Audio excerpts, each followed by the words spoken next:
selamat malam pemirsa. Senang sekali malam hari ini kembali dapat menyapa Anda di Indonesia Business Forum bersama dengan saya, Celia Alexandra. Malam hari ini kita akan bahas mengenai yang baru saja viral pemirsa soal fatwa MUI terbaru yang kemarin ditetapkan dalam Musyawarah Nasional ke-11 beberapa hari lalu. Dan pemirsa, ini mengenai fatwa pajak berkeadilan.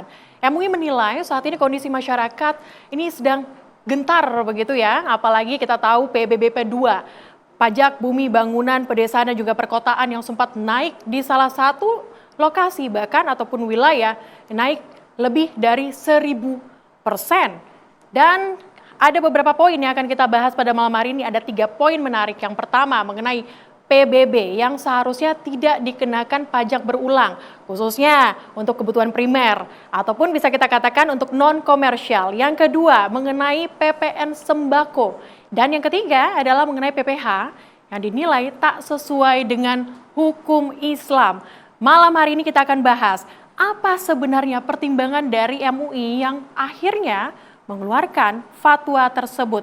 Dan apakah fatwa ini bisa diimplementasikan? Kita bahas usai informasi berikut untuk Anda. Musyawarah Nasional 11 Majelis Ulama Indonesia menetapkan 5 fatwa baru. Salah satunya fatwa mengenai pajak berkeadilan. Dalam fatwa tersebut, MUI menegaskan bahwa bumi dan bangunan yang ditempati untuk keperluan non-komersial tidak seharusnya dikenai pajak berulang. Objek pajak semestinya hanya dikenakan pada harta yang memiliki potensi produktif atau tergolong kebutuhan sekunder dan tersier, bukan pada kebutuhan primer seperti tempat tinggal. MUI menilai pendekatan tersebut dapat mendorong sistem perpajakan yang lebih adil secara substantif dan lahir sebagai respon atas keresahan masyarakat terkait kenaikan PBB yang dinilai tidak sesuai prinsip keadilan. Pajak penghasilan hanya dikenakan kepada warga negara yang memiliki kemampuan secara finansial yang secara syariat minimal setara dengan nisab zakat mal, yaitu 85 gram emas. Barang konsumtif yang merupakan kebutuhan primer, khususnya 9 bahan pokok atau sembako, tidak boleh dibebani pajak. Bumi dan bangunan yang dihuni dalam pengertian non-komersial untuk kepentingan dirinya tidak boleh dikenakan pajak secara berulang. Terkait PBB, menurut kami pungutan PBB sebetulnya dia sebuah pajak yang progresif ya. Semakin besar nilai properti yang dimiliki oleh seseorang, maka beban pajak PBB yang harus dibayarkan juga akan semakin besar. Prinsip progresif ini sebetulnya sudah memenuhi asas keadilan. Jadi menurut saya kalau MUI merekomendasikan untuk memberikan fatwa haram atau memberikan ketentuan tertentu, bahwa fatwa tersebut menurut saya pribadi tidak selaras dengan prinsip atau asas yang berkeadilan begitu.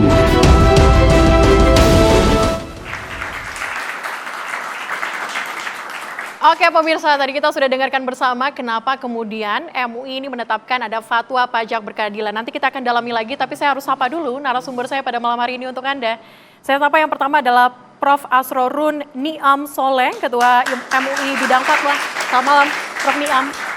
Selamat malam, Celia, gimana kabar? Kabar baik, Prof. Niam kabarnya baik? Alhamdulillah, kabar baik. Kabar baik, saya juga ingin menyapa, ada Mas Muhammad Putra Utama, Tenaga Ahli Utama KSP. Selamat malam Mas Tama. Ya, selamat malam Mbak Celia. Apa kabar Mbak? Kabar baik ya, semoga betah ya di Indonesia Business Forum ya Mas. Oke, saya juga ingin menyapa ada Pak Wijayanto Samirin, Ekonom Universitas Paramadina. Selamat malam Pak Wijaya. Malam Celia. Terima kasih sudah hadir dan juga ini datangnya jauh-jauh sampai harus naik pesawat untuk datang ke Jakarta. Ada Gubernur Sulawesi Barat, Pak Suhardi Duka. Pak SDK, selamat malam. Selamat malam, Celi. Oke. Saya kira apa tuh? sukses malam ini. Amin lah, kita harus sukses malam hari ini. Baik, ini pembahasan yang menarik, tapi saya pengen tahu dulu dari pandangan MUI sebenarnya kenapa ada fatwa pajak berkeadilan? Awal mulanya bagaimana nih? Ya, terima kasih Mbak. Nggak pakai Mbak ya tadi katanya, komitmennya Celia aja. Celia. Positioning MUI. Oke. MUI sebagai wadah ulama zu'ama cendekiawan muslim ini mendedikasikan diri sebagai mitra pemerintah atau shodiqul hukumah dan juga pelayan umat serta masyarakat. Nah, sebagai bentuk tanggung jawab sosial keumatan, MUI memiliki responsi terhadap permasalahan kontemporer yang muncul yang membutuhkan solusi keagamaan. Dan salah satunya adalah kegelisahan sebagian masyarakat terkait dengan pungutan pajak yang dinilai tidak mencerminkan semangat keadilan di tengah masyarakat. Dan itu terbukti di beberapa daerah ketika ada policy diambil oleh kepala daerah terkait dengan pajak bumi dan bangunan, kemudian menggerakkan protes masyarakat yang jika tidak diantisipasi itu bisa berdampak kepada kohesi sosial dan juga disintegrasi. Oke, artinya ini pembahasan mengenai fatwa pajak berkeadilan ini memang sudah jauh-jauh hari dibahas. Betul, betul. Oke. Prosesnya sudah cukup panjang. Dari masalah yang muncul itu kurang lebih 43 masalah yang di-list, mulai dari usulan dari daerah, kemudian pertanyaan dari pemerintah, termasuk PPATK, kemudian Kementerian Keuangan, kita buat shortlist, akhirnya ada 5 tema pembahasan yang didalami di Munas itu, dan salah satunya adalah soal pajak berkeadilan. Nah, solusi keagamaan yang diberikan oleh MUI, bagaimana pandangan Islam melihat perspektif pajak. Nah, ada hal yang sederhana sebenarnya, pajak itu sebagai sesuatu instrumen untuk membiayai kebutuhan masyarakat.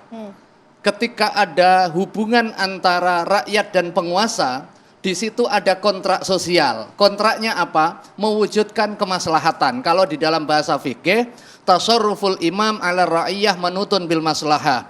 Aktivitas pemimpin, kepala daerah, kepala pemerintahan, dan juga lembaga-lembaga yang diberikan mandat untuk mengemban jabatan publik, itu untuk kepentingan kemaslahatan publik. Dan biayanya dari mana? Kalau di dalam Islam, pertama itu dari kekayaan negara. Sebelum berbincang soal pajak, bagaimana kekayaan negara didaya gunakan sebesar-besarnya kemakmuran rakyat. Itulah substansi pasal 33 Undang-Undang Dasar kita, dan itu menjadi komitmen Presiden kita. Jika itu tidak cukup, maka kemudian negara boleh memungut pajak atas dasar apa? Prinsip keadilan. Yang gede, yang banyak uang, dia mengiur. Kalau yang nggak mampu, jangan dipaksa. Kemudian sehingga dia dalam kondisi tertekan. Faktanya hari ini ada mekanisme perpajakan yang dinilai itu memberatkan si miskin, sementara yang seharusnya mengiur lebih tinggi itu karena persoalan akses kekuasaan sehingga dia bisa menghindar. Karena persoalan akses politik dia bisa mempengaruhi kebijakan. Mungkin bisa lebih jelas lagi itu maksudnya yang mana? Nah, salah satunya ini soal pajak bumi dan bangunan. Salah PBB. satunya ya, dalam konteks Islam, partisipasi itu diambil dari mana? Dari orang kaya untuk kepentingan si miskin. Setelah dikeluarkan kebutuhan-kebutuhan mendasarnya. Sandang, pangan, papan itu bagian dari kebutuhan pokok. Dan itu dikeluarkan dari bagian dari beban kewajiban. Setelah dia mencapai minimum penghasilan, baru itu kemudian dikenakan. Rumah, sekalipun dari sisi valuasi tinggi, tetapi kalau itu ditinggali, dia tidak punya potensi untuk diproduktifkan. Maka itu dikeluarkan dari kewajiban zakat. Karena itulah kemudian analog dari situ diharapkan pajak itu tidak dikenakan kepada sembako. Kenapa? Sembako itu adalah kebutuhan hajat hidup orang banyak. Faktanya hari ini mekanisme perpajakan kita itu yang terkena end user. Misalnya ada produk minuman, produsen kena PPN. Tapi kemudian PPN itu dibebankan kepada supplier. Supplier membebankan lagi kepada siapa? Kepada peritel. Membebankan kepada, dan terakhir yang bayar adalah konsumen end user. Dia nggak mungkin membebankan lagi kepada orang di bawahnya. karena dia sebagai ujung dan dia yang menanggung terakhir. Itu dalam konteks PPN. Dan itu Dalam seharusnya konteks tidak seperti PBB itu ya? juga demikian. Oke. Ketika dia menghuni rumah, kemudian pemerintah daerah menaikkan NJOP, nilainya bisa tinggi, tetapi yang dituju bukan kenaikan NJOP, yang dituju adalah kenaikan pajak bumi dan bangunan yang didasarkan kepada NJOP. Akhirnya terjadi orang yang nyaman tinggal di rumahnya karena NJOP-nya naik tinggi, PBB-nya naik, rumah nggak produktif, kemudian dia bisa terpaksa pindah rumah hanya gara-gara tidak mampu membayar pajak. Ini adalah faktual. Oke, ini yang Anda katakan haram begitu ya? Sesuai dengan poin 8. Prinsipnya fatwa ini adalah memberikan solusi agar berkeadilan. Karena itu diikat. Umat Islam wajib membayar pajak, bagian dari kontrak sosial. Tapi pajak itu harus berkeadilan, baik pada partisipasinya maupun pada distribusinya. Oke, saya mau ke Pak Gubernur. Pak Gub, ini kalau bisa dilihat tadi, ini yang menjadi masalah utama adalah PBB P2. Ini bisa dikatakan haram jika dilakukan berulang begitu. Respon Anda dari daerah seperti apa? Baik, apa yang dikatakan tadi oleh Pak Kiai, sepakat kita, pajak itu harus adil. Dan Indonesia sudah lama pajaknya tidak adil. Buktinya mengakibatkan generasi yang lebar. Ada orang yang terlalu kaya, ada orang yang miskin, yang terlalu miskin. Kenapa? Karena ketidakadilan distribusi pendapatan di Indonesia dalam bentuk pajak. Satu sisi, pajak apapun kita butuhkan oleh pemerintah untuk membangun daerah ini. Pengentasan kemiskinan, pendidikan, kesehatan, itu kita butuh. Ya. Kemudian banyak pajak di Indonesia, bukan hanya PBB pasti ya. Oke. Ya. Dan itu juga harus kita sasar mana tingkat keadilannya. Jadi jangan fokus ke PBB jangan P2 fokus saja dulu ke gitu PBB, ya? ya. Oke. Begini, saya sependapat dengan Pak Kiai apabila PBB itu dihapus bagi yang tidak mampu. Oke. Kategorinya harus jelas. Ada juga orang punya rumah di daerah, punya rumah di Jakarta, punya rumah di Bandung, 4 dia punya rumah. Iya. Apakah ini juga harus bebas pajak semua? Ini orang kaya loh. Oke.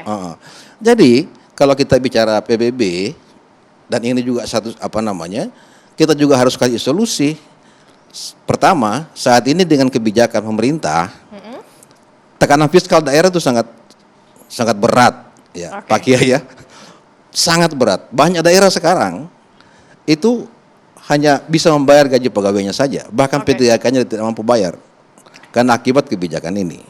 Nah, di lain sisi kebutuhan untuk itu maka salah satunya adalah pajak.